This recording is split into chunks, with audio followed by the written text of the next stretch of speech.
One of the critics, actually, that I once met said, yeah, Tony's techniques, they were great for about a year and a half, and then they wore off. What do you say to that, folks? It's real simple. If you don't work out, you don't get a muscle, right? So I always tell people, there's a daily practice, like priming. If you don't do that, if you get up and you just have no discipline whatsoever, you get no value of anything. Your diets don't work when you don't do them. Exercise doesn't work when you don't do them. But most of the people have some experiences that they want to shift. And once you shift those things, your whole life changes. But life is constant growth. My life isn't here because I went to one seminar one time and now my life is fit for life. I work out, I train my mind, I train my body, and it becomes a lifestyle. It's not just like you're depending upon somebody else. I'm not here to become somebody's guru. I'm not here to give them a gift. I'm here for them to open up their own gifts. And that's really what my work has been. People who succeed in any situation have a pattern of what they do to succeed. And it doesn't matter whether that person is succeeding in a business context or in a relationship context.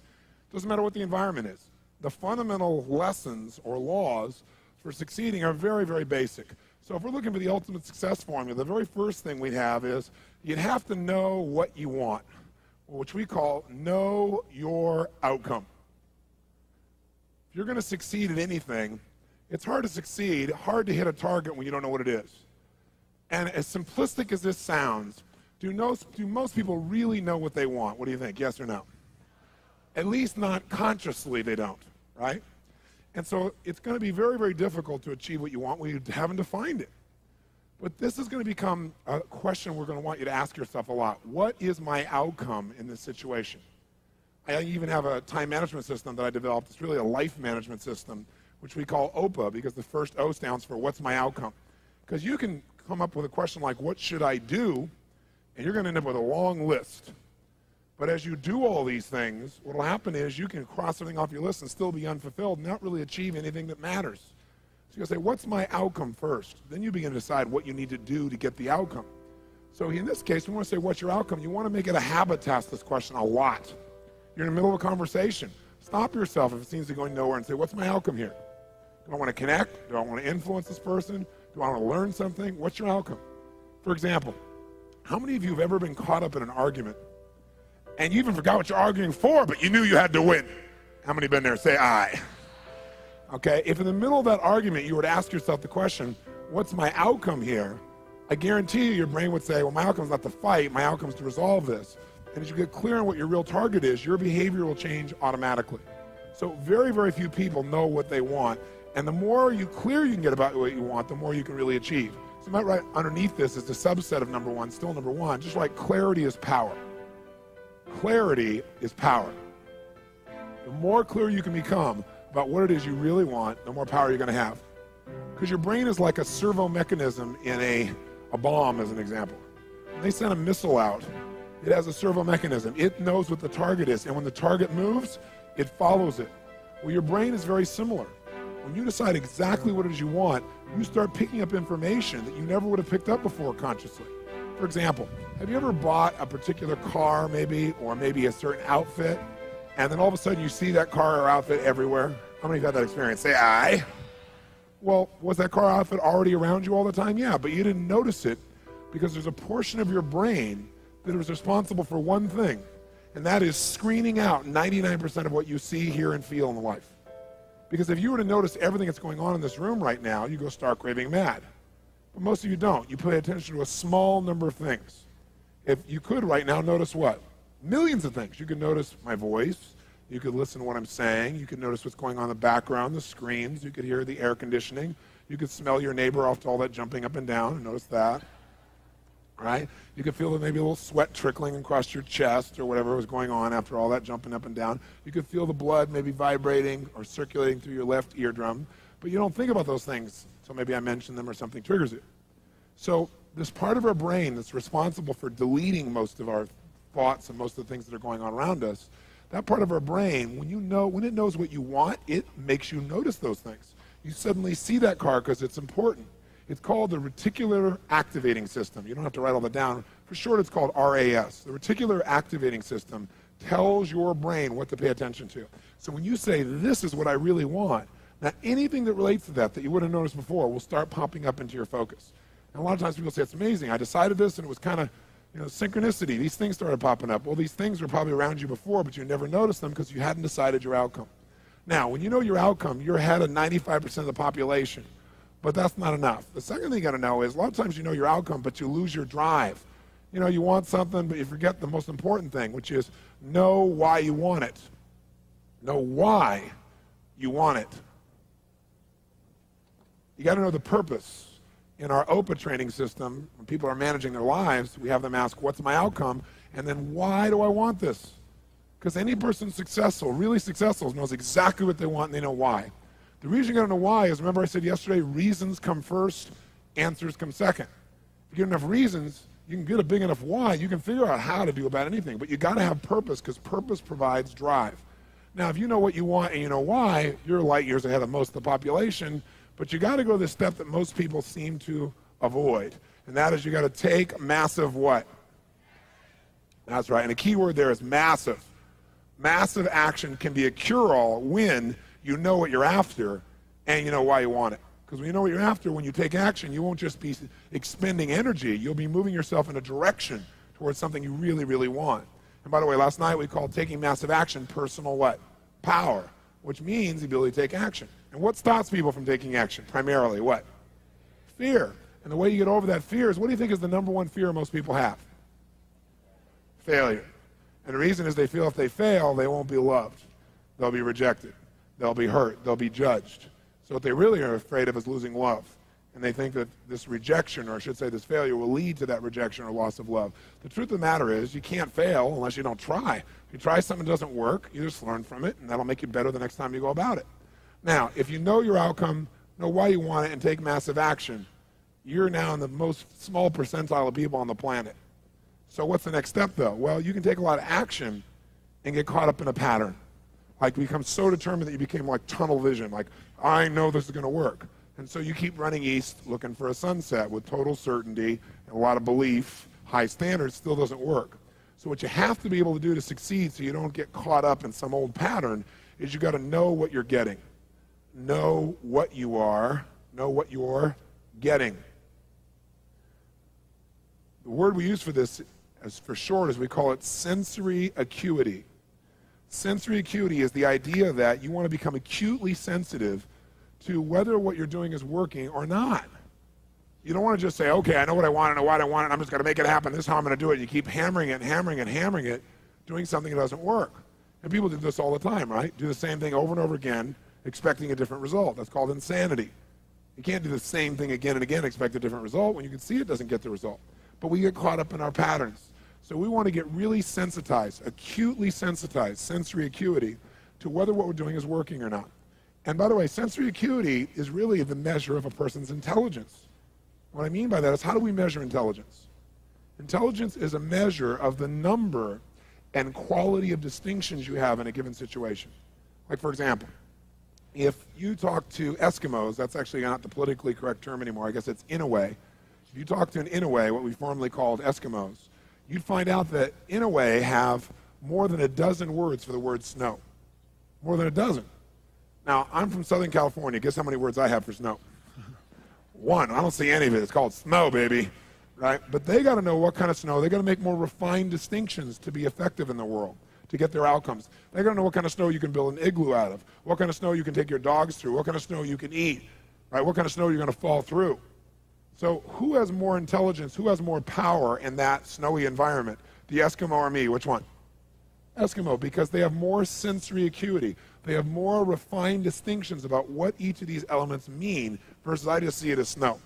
Now, if you took that Eskimo and you stuck him in my car in Los Angeles, then we'd find out that maybe I have a little more intelligence, because he might try to steer the thing using the rearview mirror, right? He just doesn't know. So since he doesn't have that acuity, he doesn't have those distinctions, he wouldn't do terribly well there.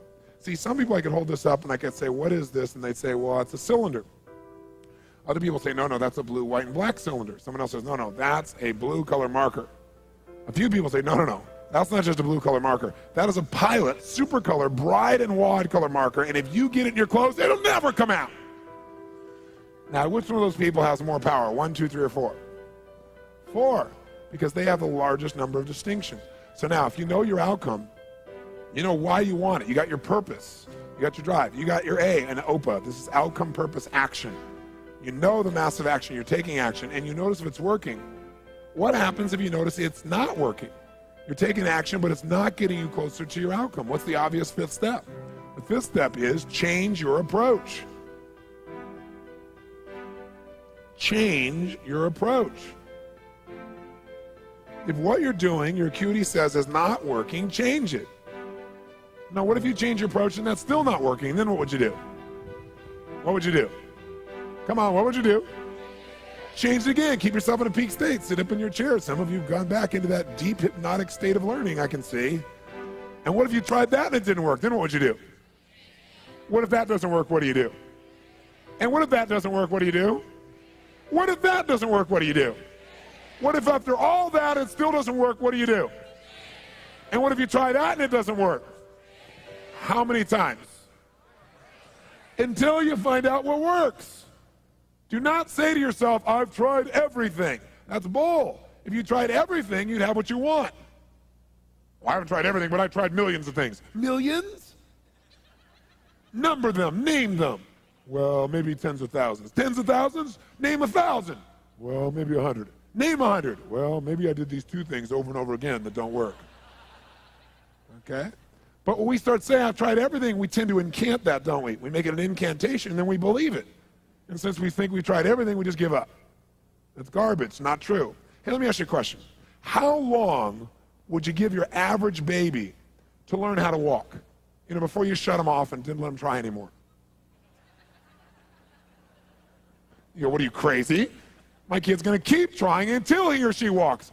Ah, magic formula. You know, almost everybody in the whole world walks. Okay? So this is the ultimate success formula. It comes down to knowing what you want, why you want it, taking massive action, know if it's working, and simply changing your approach until you get it. That's it. Anyone who succeeds does this. They may not call it Robbins' ultimate success formula, but I guarantee they did it. I mean, corny example. Thomas Edison, these lights in here. Did this guy know his outcome, yes or no? Yes or no? He was absolutely clear. Without knowing the outcome, he couldn't have built that in a million years. It didn't exist before. He had to decide he wanted to create this result without the use of candles. Did he know why he wanted to do it? You bet. You read his writings, this man had a sense of incredible purpose and drive. Did he take massive action, yes or no? Oh, yes. Tens of thousands of experiments. Did he notice when it wasn't working and learn from it, yes or no?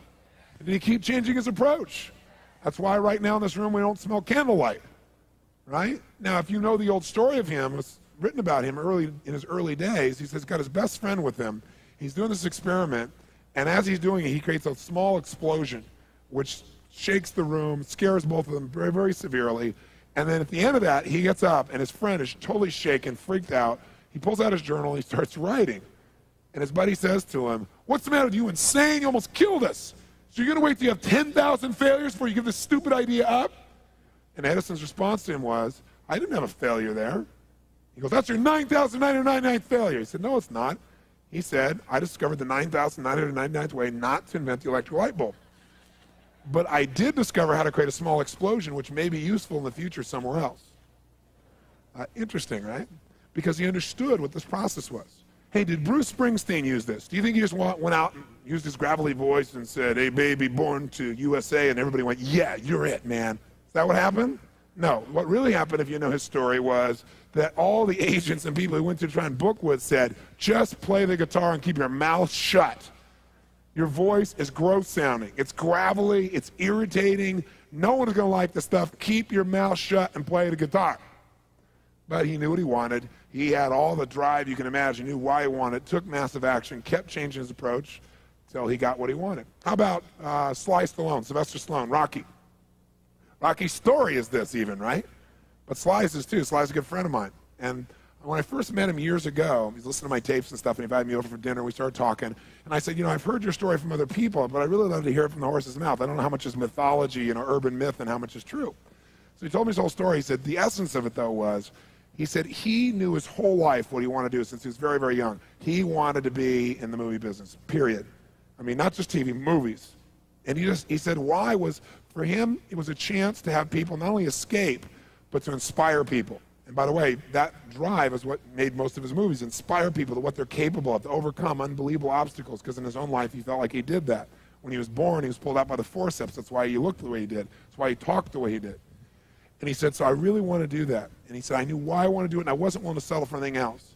And he said, what happened was I went out to try and get jobs, and it's not like I went, hey, Adrian. They went, you're a star. It didn't work out real well. They looked at me and said, hey, you're stupid looking. Do something else. You know, what is it talking like this?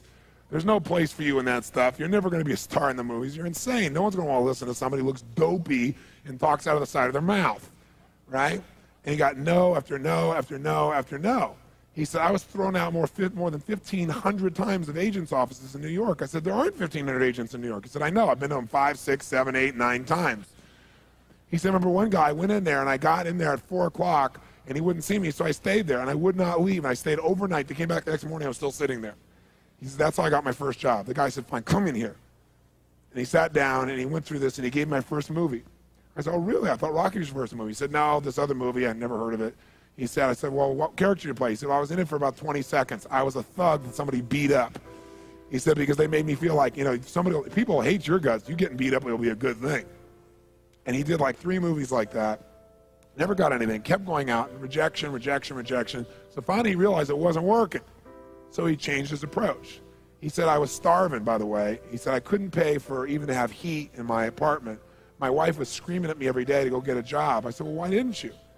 He said, because I knew that if I got a job, he said, I'd get seduced back and I'd lose my hunger. He said, I knew that the only way I could do this is if it was the only choice, if I burned all other bridges. Because if I did a normal job, pretty soon I'd be caught up in that rhythm and that stuff, and I'd feel okay about my life, and I feel like my dream would just gradually disappear. He said, I wanted to keep that hunger. That hunger was the only thing I thought was my advantage. He said, my wife didn't understand that at all. He said, we'd have these vicious fights, and he said it was freezing. So I was broke, we had no money, and he said, so I finally went to the public library one day because it was warm. He said, I didn't want to read anything. He says, I went in, New York Public Library. He said, I was hanging out there, and I sat down in this chair, and somebody left a book there. And he said, I looked down at this book, and there were the poems of Edgar Allan, stories of Edgar Allan Poe. And he said, so I started reading it, and he said, I got totally into Edgar Allan Poe. And he said, I know everything about it. He goes on for another 20 minutes telling me about Edgar Allan Poe. He knows everything, how he died, what it was about, what really happened. And I said, well, what did Poe do for you? He said, Poe got me out of myself. He got me to think about how I could touch other people and not worry about myself so much. And he said, it made me decide to become a writer. I said, just imagine Rocky the writer, right? And he said, so I tried to write a bunch of screenplays, nothing worked, nothing worked. I was totally broke. He said, I didn't even have 50 bucks. And he said, and finally, he said, I sold a script. It was called Paradise Alley. He said, it's a movie I made many years later, but I sold it. And he said, I sold it for 100 bucks. He said, but 100 bucks was a ton of money, man. I was so thrilled. I thought, I'm on my way. But it never led to anything. And he said, so finally, he said, I kept going and going and going. He said, finally, we were so broke. He said, I hawked my wife's jewelry. He said, Tony, there's some things in life you should never do. He said, that was basically the end of our relationship. She hated my guts so much. He said, now we were so broke, we had nothing, no food, no money. And he said, the one thing I loved most in the world was my dog. He said, I love my dog because he gave me unconditional love, unlike my wife. And he said, so what happened was, though, we were so broke that to survive, I couldn't even feed my dog. So I went to a liquor store. He said, it was the lowest day of my life. And I stood outside the liquor store trying to sell my dog to strangers. He said, I tried to sell my dog for 50 bucks. And he said that finally this one guy negotiated with me and bought my dog for me, my best friend on earth, for $25. He said, I walked away from there and I cried. He said, it was the worst thing that ever happened in my life. He said, 2 weeks later, I'm watching a fight between Muhammad Ali and Wepner, this white guy that's getting bludgeoned but just keeps on coming even though he gets the hell beat out of him. And he said, I got an idea. He said, as soon as the fight ended, I started writing. He said, I wrote for 20 straight hours. I did not sleep. I wrote the entire movie in 20 hours straight. Right then. Saw the fight, wrote the movie. Whole thing, done. He said, I was shaking at the end. I was so excited. He said, I really knew, man. I knew what I wanted. I knew why I wanted it. He said, just like you teach that formula. He said, but I said, man, I took the action. Now it's time to deliver. And so he said, I went out and started trying to sell it to agents. And they all would read it, and they'd say, you know, this is predictable. This is stupid. This is sappy. He said, I wrote down all the things they said, and I read them the night of the Oscars when we won. Right? He said, it was really good, right? The greatest revenge is massive success. And he said, so what happened was, he said, I kept going, trying to sell it, nobody going, I'm broke, I'm starving. He said, finally, I meet these guys, they read it, and they believe in the script, and they love it. And they offer me $125,000 for my script. I said, oh my God, you must have been out of your mind. He said, I was. I said, just one thing though, guys, you got a deal based on one thing. And they said, what's that? He said, I got a star in it. They went, pfft. What are you talking about? You're a writer. He said, no, I'm an actor. I said, no, you're a writer. He said, no, I'm an actor. That is my story, and I'm Rocky. He said, I got to play it. I got to be the head person. I got to be the starring role. And they said, there's no way. We're not going to pay you $125,000, take some no name and stick you in that and throw our money away. We need a star, And they want to have Ryan O'Neal play Rocky, to give you a picture. Can you imagine? That's who they picked, right? And so he said, no way, Ryan O'Neal isn't Rocky. I'm Rocky. Went through this whole thing, right? They said, well, take it or leave it. He said, I left the room. I said, if that's what you believe, you don't get my script, and he left. Here's a man with no money, none, totally broke, offered $125,000 more money he'd seen in his lifetime, and he walked away because he knew his real what? Knew his real what? And why he wanted it. He was committed to it. So he said they called him a few weeks later, and they came and brought him back, and they offered him $250,000 not to star in his own movie. He turned it down, $250,000. They came back, their final offer was $325,000. They wanted this thing. He said, not without me, and they said no. They finally compromised, and they gave him $35,000 and points in the movie, because they said, if this is going to happen, then you're going to take the risk with us. And the bottom line is, we don't think it'll work, but at least we won't spend a bunch of money on you. And then they only spent $1 million to make Rocky, and it grossed $200 million at the time. I mean, it was done pretty well. But what's interesting about this is, I said, what'd you do? I mean, even $35,000, it's not $250,000. That's a lot of money when you don't have 25 bucks. I said, what's the first thing you did? I figured you went out and partied or something. He said, I went to that liquor store for 3 straight days and hoped that the man who had my dog frequented the store. He said, because I want to buy back my dog. I thought that was so cool, right? That was really cool. I said, what happened? He said, third day I was there, this guy walks by, and I see him, and I can't believe it, and there's my dog. And I looked at him, and I said, sir, remember me? And he said, it had been about a month and a half by the time this had all come about. And he said, remember me? I'm the guy who sold you the dog. I goes, yeah, I love the dog. He said, well, look. He said, I was so broke, I was starving. He's my best friend. I'm sure you love him too, but I got to have him black. Please, I beg of you. He said, I'll pay you $100 for the dog. I know you paid me $25, but I'll give you $100. The man said, absolutely not, no way. It's my dog now, you can't buy him back, right? And Sly said, Tony, you say know your outcome? I said, yeah. He said, I knew it. And he said, I kept changing my approach, so I went $500 for the dog. The guy said, absolutely no way. He said, $1,000 for my dog. The guy said, no amount of money on earth is ever going to get this dog for you. I said, what'd you do? He said, I knew my outcome, right? Because he listened to these tapes, kept to him. He said, I decided to take massive action. He said, I got my dog. I just kept changing my approach, so I got it. I said, what'd it cost you? $15,000 and a part in Rocky. The guy's in Rocky.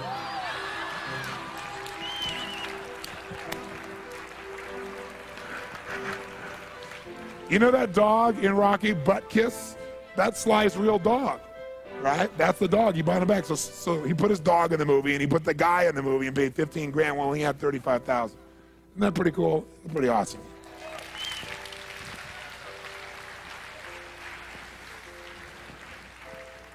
So there's always a way if you're committed.